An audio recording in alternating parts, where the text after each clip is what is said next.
Hello and welcome to the Unusual Stories podcast. My name is Wojciech Salski. I'll be your host for today. And before we start, may I just remind you, it goes a long way for you to share this podcast with a friend and click the subscribe or follow button. I think that's the best way if you would like to support the podcast going forward. I will be doing this for the long haul, so I deeply appreciate any one of you, reaching out or promoting it with your friends. Thank you so much for those that have sent through their emails, just sort of a pat on the back. Some of you also support this podcast financially, and that is wonderful. So yeah, if you'd like to join the community and support the podcast, then please feel free to follow the link below. And I look forward to hearing from you, even if it is just as simple as letting me know what next episode you'd like to see. And I'd love that. So thank you. On another note, please forgive my voice. I can imagine it is still a bit rough. I actually had to postpone recording the episode because yesterday morning I could not make a sound. So for those of you who don't know, I've basically joined a new company. I've started a new job last week, and it's been a hell of a ride. It's wonderful. It's a great time to meet new people, make new friends, and also the socializing part is definitely that thing that took out my voice. So I can still feel my throat a little bit rough. But, there is no way of missing a beat with our season, so I'll record it anyhow. And I might just speak slightly quieter today, or, take my time from time to time to follow suit. And I have my warm coffee here as well to support me. So yeah, I'm quite excited about today. As I promised, this is one of the books that we're going to be discussing, and the title of the book is Tao Te Ching, and it's supposedly written by Lao Tzu. So before I start, I will give you a little bit of a context and a fun fact related to maybe the origin of the book and the idea behind it. And then, as always, I've chosen 3 major themes that we'll explore. We'll have some connections made from our other works that we've had a chance to discuss together, and maybe that we will have a chance to discuss some new ones as well. The book definitely gave me an idea for another episode that I will be creating for you in the weeks to come, not years to come. And finally, we'll finish up with a little invitation. And so, as per usual, of course, the major invitation of the episode is go read the book. It won't hurt you to. So whether it is listening to it or reading it, I actually read it on my Kindle. So that was slightly different than I usually do. But that's the major invitation. And the smaller one is consider the thoughts that I've prepared for you. Maybe these will be helpful. I hope they will. They definitely were interesting and inspiring for me to consider and take note of in my notebook about books. So, in terms of the work itself, Tao Te Ching was supposedly written by Lao Tzu. And its earliest dated pieces, the ones that have been, found and catalogued by archaeologists, are dating back to the 4th century BC. So that's the earliest sort of dated materials that were found. And the book itself is a sort of a compilation of thoughts and ideas, which we could consider being foundational to Taoism and to the philosophy of Tao. Now, the interesting fact here is that it's supposedly written by Lao Tzu, right? So if you go online to find the book itself, it will show up as the author Lao Tzu. And this is an interesting fun fact, or a potential, a rabbit hole to jump into, that the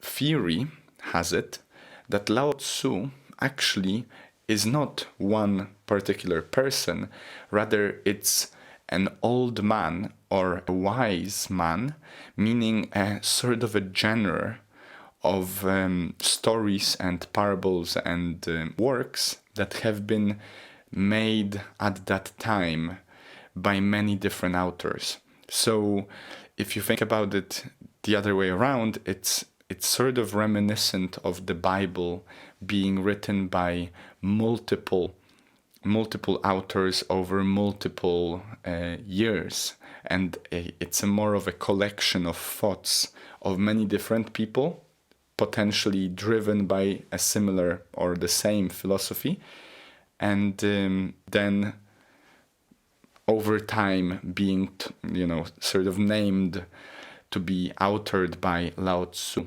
himself. Although there is no proof as of now that Lao Tzu as a person actually existed. We know of a few Lao Tzus, potentially, it was a name, but it also meant old man or a wise man, and it is not obvious which of those theories is actually more true. So that's something that really, sort of surprised me. I was quite adamant that I know who Lao Tzu is, and, you can find quotes from Lao Tzu online.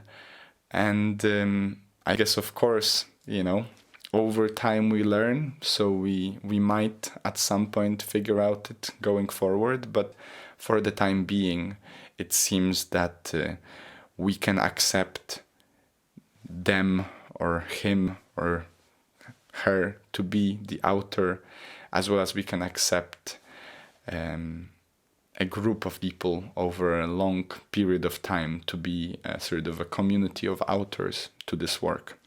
Now, Tao itself is a way of approaching life, which in itself, in its sort of core, it's supposedly the middle way, which can be very, it's reminiscent of Buddhism, if you think about it.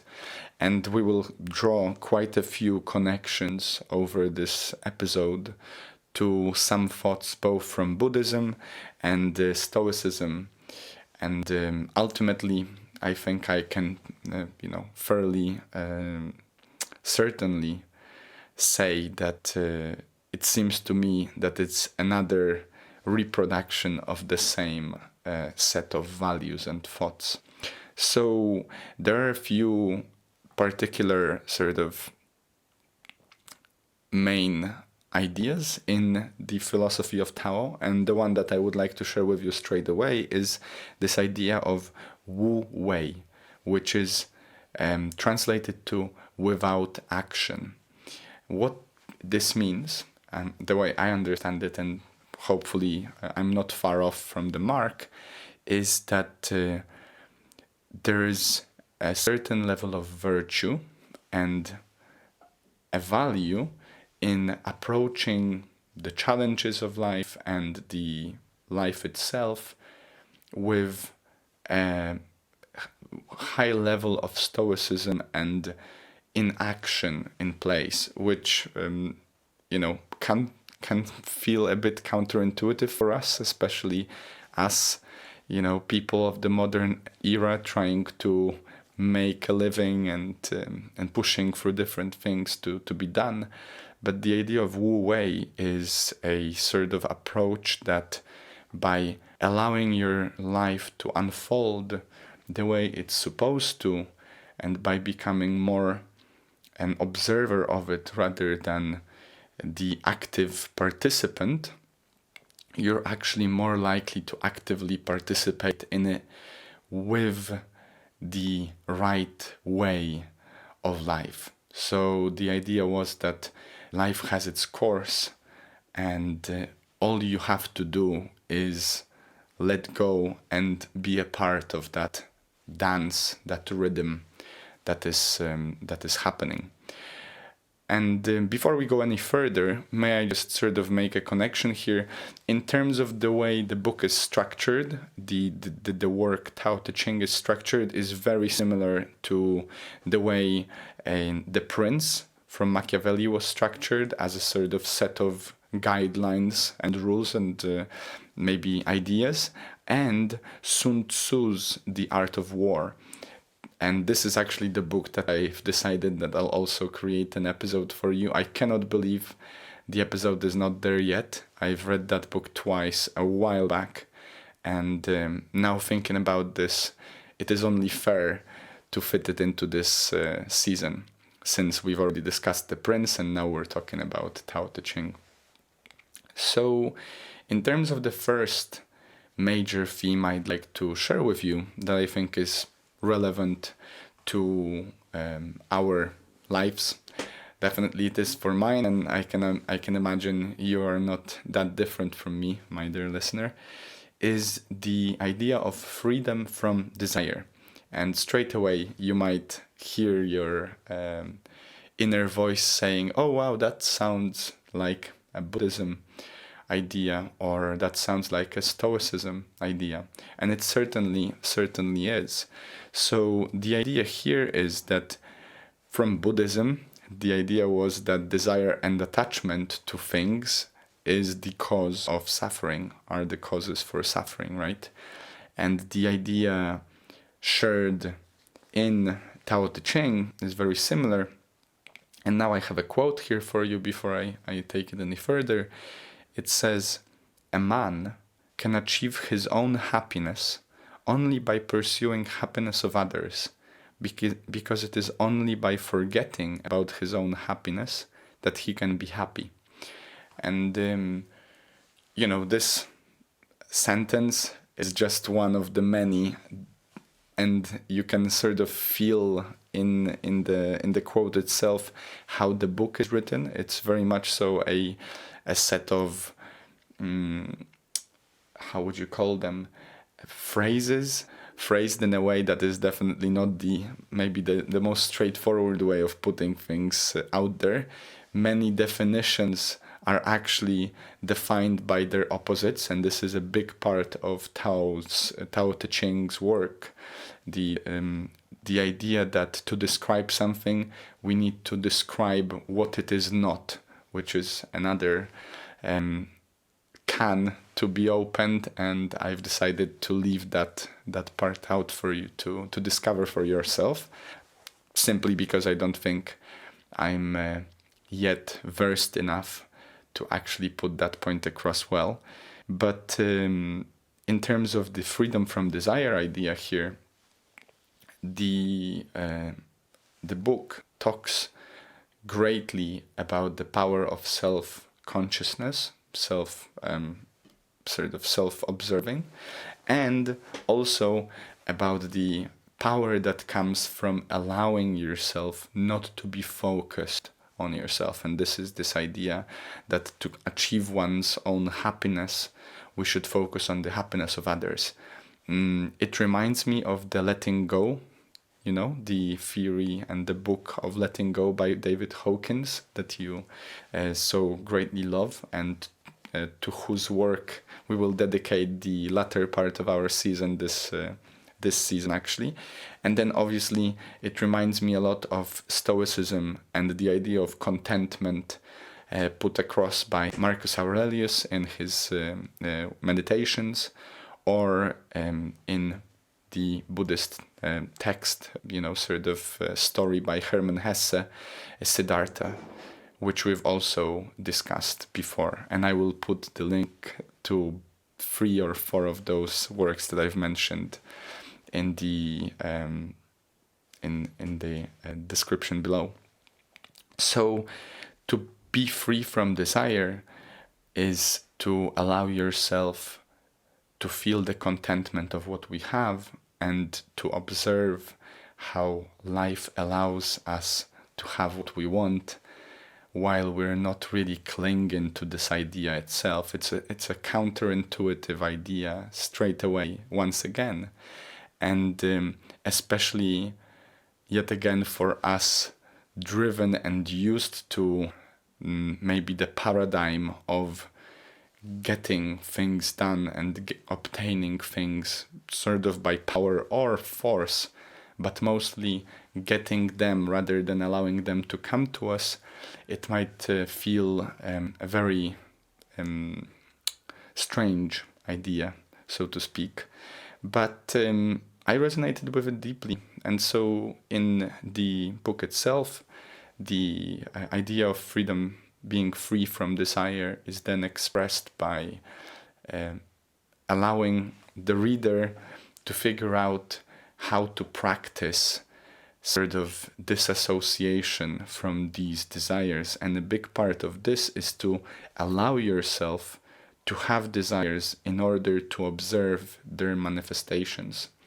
And then once we observe them, we can allow them to pass, which leads us very swiftly into the second point about humility and the power of inner work. If you remember this, I don't quite remember in which, maybe it might have been in the context of the letting go that I've discussed it before, but certainly I would expect you to be familiar with it regardless of, you know, where you come from and who you've spoken to before, if you're interested in these things, is this idea that before the stimulus and the response, we have this space that enhances, really enlarges with our practice of mindfulness. So just a simple, quick example. You're driving a car and, some other driver does a move, does something that potentially puts you in danger, or maybe annoys you, or maybe they are annoyed and so they, smack their horn and they really, they sort of startle you, they beep at you. And that's the stimulus, right? The stimulus was you've just been beeped at by another driver. Now, your response might be habitual. So it might be very quick. It might be literally you scream and you beep back and you get annoyed. Now, before your response is actualized, you have these few seconds, or sometimes split seconds actually, when you can observe your emotions rising and the turmoil inside, and you can accept the idea of not taking action in this situation. So instead of giving them away to being expressed by beeping on that other person, maybe cursing as well, and really allowing the anger to come up and be expelled, you can observe it, and you can maybe take a few breaths and agree with yourself that you will not allow this startlement to bother you, and you let it go and you continue.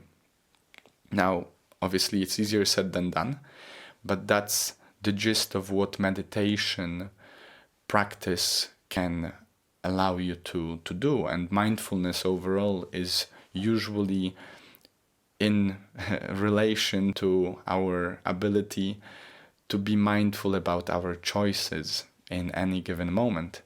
And so this is the part in Tao Te Ching which is very, very resonant to both Buddhism and quite frankly any other philosophy known, at least to me for the time being, in terms of the idea that ultimately our way forward in becoming better equipped for life and having a better experience in life is by becoming more self-aware and taking the wheel, the proverbial wheel of our, mind.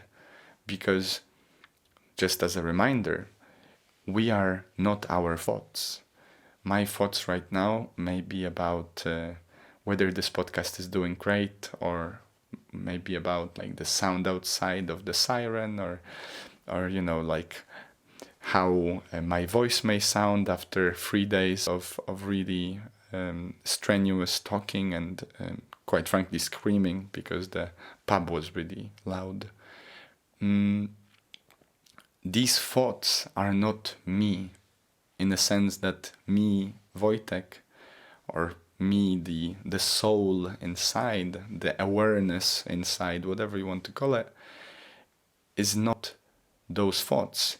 Those thoughts are being thought by me, but they are as much, sort of external to me in a way as the thoughts of another or the words of another. And so in the same way that I can choose not to be angered by someone's, opinion of me, in the same way I can choose not to be annoyed by my own thoughts about myself or about the situation and so forth. And the emphasis placed in Tao Te Ching on the inner work is sort of emphasized by this one of the quotes here being, by becoming still and at peace within, no danger can come upon us. And so I think there is an African proverb, I don't remember exactly if it was African or if actually it had the author, but it said something like, without the enemy within, the enemy outside can do us no harm. And that's a very powerful concept, It definitely strikes me as true in relationship to fear. Because, of course, we have an innate fear that might come up when we're in danger, in a survival mode, in like an extreme situation, being chased by a lion in the wilderness. But the most, the major population of the world is not facing that fear on the daily basis. We're rather facing a lot of smaller fears and anxieties that might be related to our job, our relationships, our health, whatever, our daily encounters, maybe someone beeping at us on the crossroads. And the thing there is, we can be in charge of that fear, and we can yet again allow that fear to subside or allow it to come up. And it takes a lot of strength and power to do so, but you can master your fear.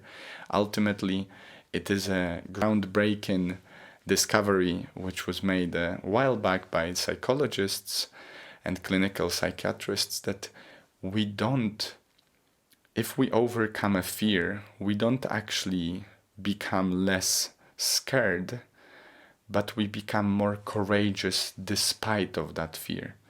And placing this within the context of the inner work and humility, shared in Tao Te Ching, by working on ourselves and strengthening our core, maybe strengthening our values, realizing what we stand for, and really resonating with it deeply, finding meaning in those things, will allow us to weather the storm much better than if we were not, at peace within. And this is an idea that I think resonates throughout all the major religion and philosophical spaces. And maybe I'm wrong, but it seems true to me.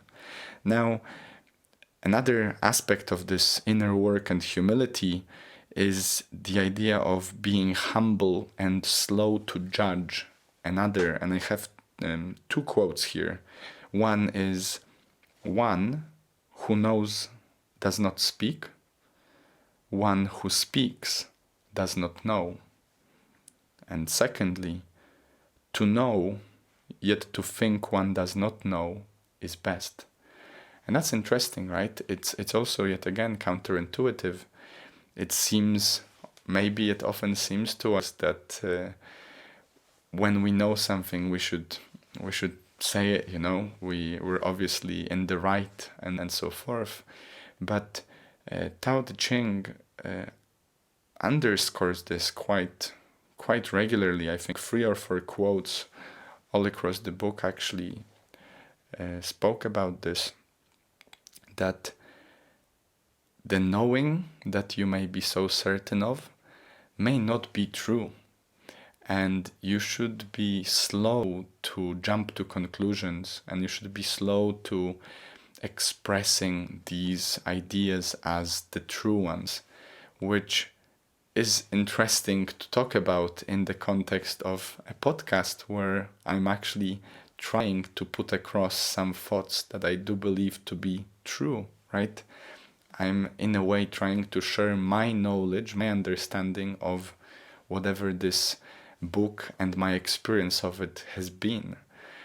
But I think in terms of being humble and slow to judge, it relates much more to the approach we can take towards others and towards life as a whole. So by being slow to judge our circumstance and what happens to us, we're less likely to suffer. And by being slower to judge others and their behavior, we are less likely to come to conflict with them or to cause them harm. And this idea actually, I think, is quite resonant with, everything that is happening in the world and has been happening in the world for forever, really.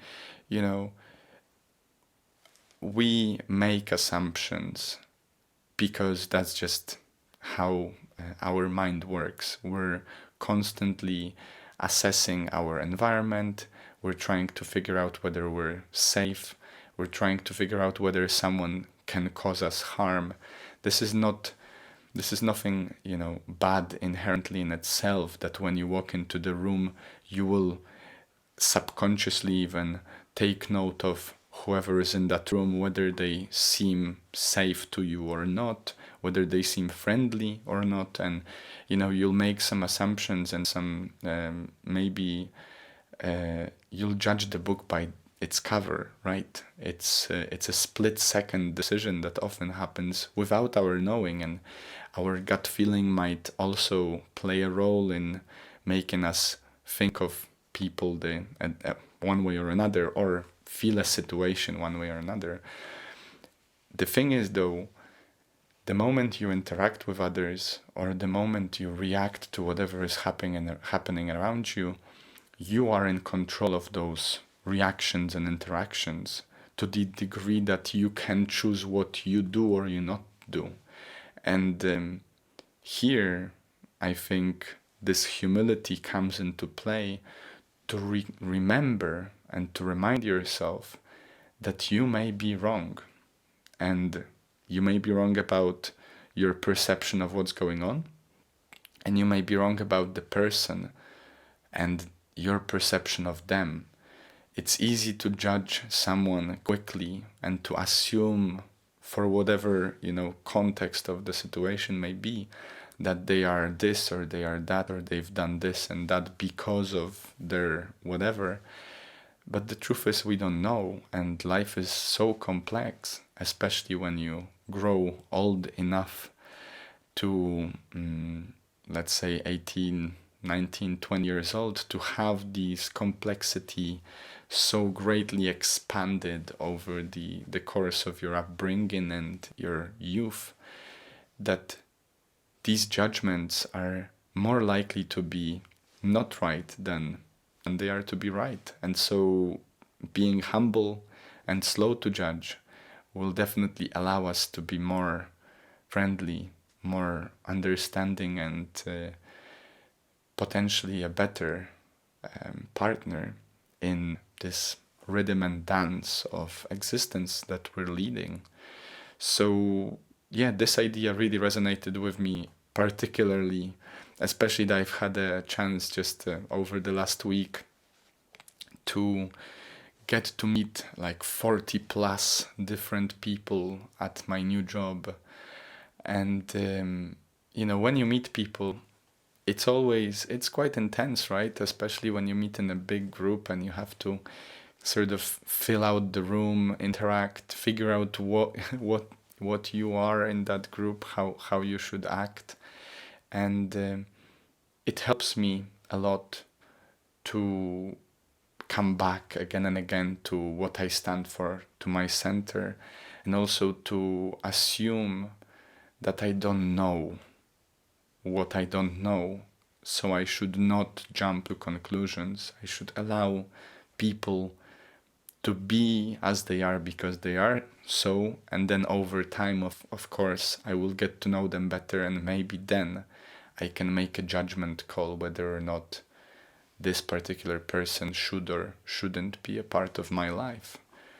So just to be mindful and to just be slightly slower to make those judgments. Now, finally, the third idea I wanted to share with you is this idea of virtuous life, virtuous living. And this is very resonant to, the many different sages of the history have been telling us through their works and philosophies is, well, let me do this way. I'll read the quote. It's quite an extensive one for you, which is an example. There are a few examples of the way the virtuous life is being presented, and then I'll refer, and reflect upon it. So the first one is, one who excels as a warrior does not appear formidable. One who excels in fighting is never roused in anger. One who excels in employing others humbles himself before them. So, first and foremost here, I've chosen these three examples because, first of all, the first two really resonate with what we've discussed before about the sort of the monster within, right? Becoming formidable, becoming dangerous, but choosing not to act upon that danger that we may have inside us. And it is a part of human nature, whether you like this idea or not. We have the ability to harm, right? We have the ability to cause damage. We have the ability to kill. It's a part of our potential. We have the ability to be great, and we have the ability to be nasty and nefarious. And we don't have to look far to find examples of both of these sort of north poles and south poles of our potential. And so to reflect upon the first two, it really made me think yet again of this idea of having a sword, but having it sheathed. So by working on yourself, by becoming better at what you do, potentially even by working physically on becoming actually dangerous, whether it is through martial arts or, learning to fight somehow. Definitely by becoming more articulate, so you can fight with words, and by basically becoming a more powerful person through self-development of all kinds, through experience and practice, you can become more reliable as the source of these powers, but you can also have a choice then of not using them. And I think we've mentioned it in The Prince just a week ago, that something to think about, and I will re-emphasize this because I really resonate with it as the reason I believe everyone should work on themselves is, if I have the ability to do something and I choose not to do it, then that choice may be virtuous, right? So if I have the ability to hurt someone because of my experience in martial arts, for example, and I choose not to act upon that aggression when faced with a situation, I'd rather diffuse the situation and not allow it to escalate, I'm acting virtuously. That's how I see it. If I don't have that choice, so if I don't have any training whatsoever, and I'm basically helpless, and I choose not to act upon that, it's not really a choice. I may be convincing myself, trying to convince myself that I've chosen not to be aggressive, but it's not really true if I don't have a way of doing it. The same way that if you have a tool and you choose not to use it, you had a choice. But if you don't have a tool and so you say, I've chosen not to use it, that's not true, right? And I think this is where this idea, shared with by Jordan Peterson in his works of, becoming a monster, partial monster, and then allowing that monster to just be inside you rather than expressing it, you're becoming a more virtuous person. And Tao Te Ching, similarly to Buddhism and similarly to the many other philosophies, is emphasizing the fact that we should not take extreme action unless it is the only possibility and we are driven to do so. But when we are, we should be ready. And this is a quote actually that I wanted to share with you, is one should not take up arms unless driven to do so. When victorious, one should weep for those suffering. Tao Te Ching here and Lao Tzu, supposedly underscores this idea that there is nothing good in causing harm to others or to the world, but it might be necessary to do so, and when it is, once the dust has settled, you should weep for those suffering and you should help those you can. And I do believe ultimately you first need to be able to defend yourself, whether with words, whether with your, career choices, martial arts skills, whatever, your preparation basically. And once you're safe and everything is okay, you should make sure that everyone who's been involved is also okay to the degree that you can. And then another example of this virtuous life that Lao Tzu points out is one who excels in employing others, humbles himself before them. And I think this is a great guidance in the context actually of starting a new job or becoming a manager or becoming a potential manager for the future or entering in a relationship or whatever. The way I understand it is, if you need and want someone to do something for you, you should make sure that they feel appreciated, first of all, and secondly, supported, and that they can rely on you, that you would do it for them.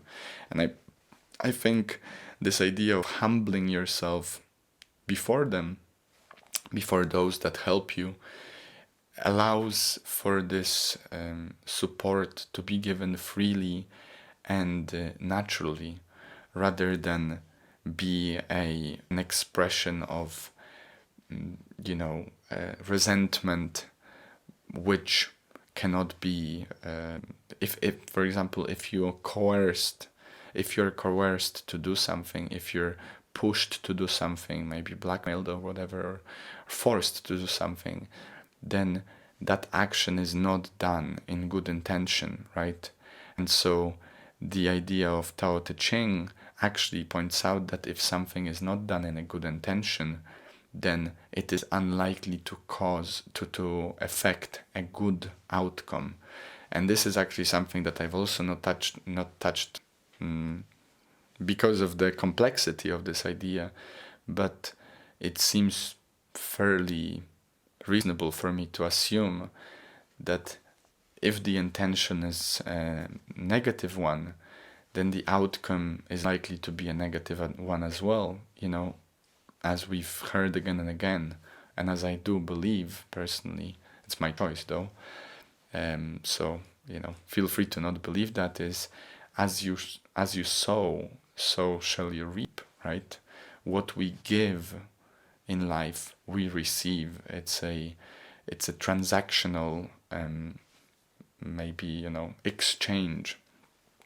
And so by making sure that as a leader you're humble enough to sort of roll up your sleeves and do the work everyone else is doing, if you're ready to lead from the front or from the back, and if you're ready to build up others, because if they feel empowered, they will be more likely to work with you well.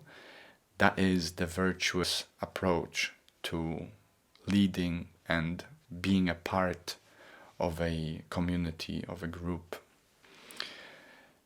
So, yeah, I hope that that makes sense and that you resonate with it. And I do wonder, so please do feel free to let me know, either in the comments underneath this episode, or maybe you can send me a message on social media, or just email me what you think. I'd love to hear whether or not you agree with those ideas. Now, as per usual, I have an invitation for you, and the invitation this time round was not an easy for me to choose, because there are quite a few things Tao Te Ching could help us with, and so I've decided to keep it simple, right? And I followed the idea of keep it simple, stupid, right? To start small, and then obviously we'll build upon those. And with every invitation, with every episode, I'm hoping that you're becoming a happier and a better person. I hope I am as well. So the invitation for this week for you is to consider one or more outcomes you wish to bring into your life. They can be from any area, relationship, career, professional, whatever.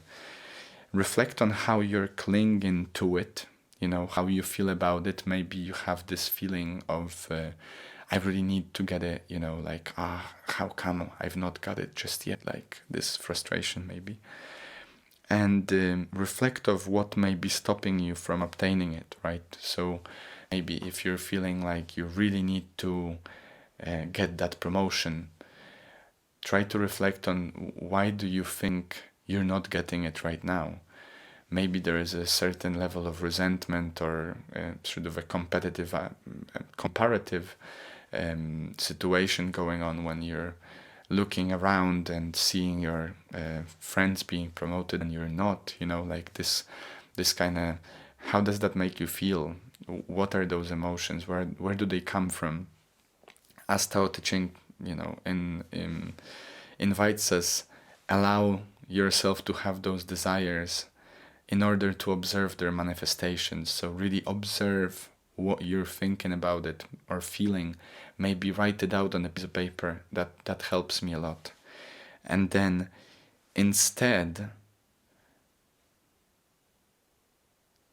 once you've done that, instead of mulling over it, take another piece of paper and list the things you're grateful for that you already have, and maybe try to make them themed to whatever you wanted. So for example, if you want a promotion and you've written out those that piece of paper of what you think is holding you back, why, maybe the resentment you have for your boss that they don't recognize you, whatever, then take another piece of paper and reflect on how you're doing with your job, What are the good things that you have? Maybe the progress that you've made so far, the connections that you've made, whatever.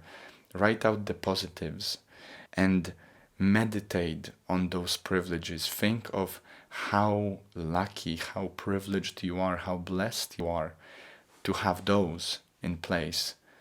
Forget the promotion for that exercise. Just meditate, contemplate what you have already, and if it helps to put it in the context, think of the many people that don't even have that.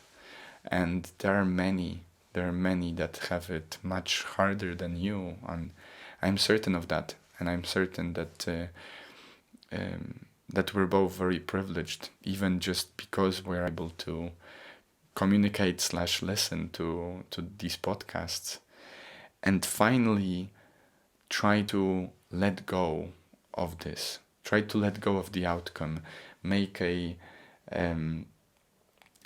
make an agreement with yourself that for the next maybe week, whatever emotion comes up about the promotion, about the frustration surrounding it, you will see it, but you will not act upon it. You will sort of inside you observe it, maybe say a loving, I can see you, I understand, and let it go and see the results. Don't expect the results, but allow the middle way or the Wu way of Tao to help you with your journey. That's the invitation. I didn't expect it to be so complex. So feel free to re-listen to this invitation, and I hope you enjoyed the challenge. I hope that this is something helpful. Other than that, as per usual, have a wonderful week. Thank you so much for listening. Please, if you'd like to support the podcast, then follow the link below. Click the follow button or share it with a friend, and do let me know if you enjoy it. It definitely helps to know, to validate that what you're doing is fairly on the right track. And yeah, have a wonderful, wonderful week. I'll see you in a week's worth of time. Stay happy, stay healthy, and I'll see you next time.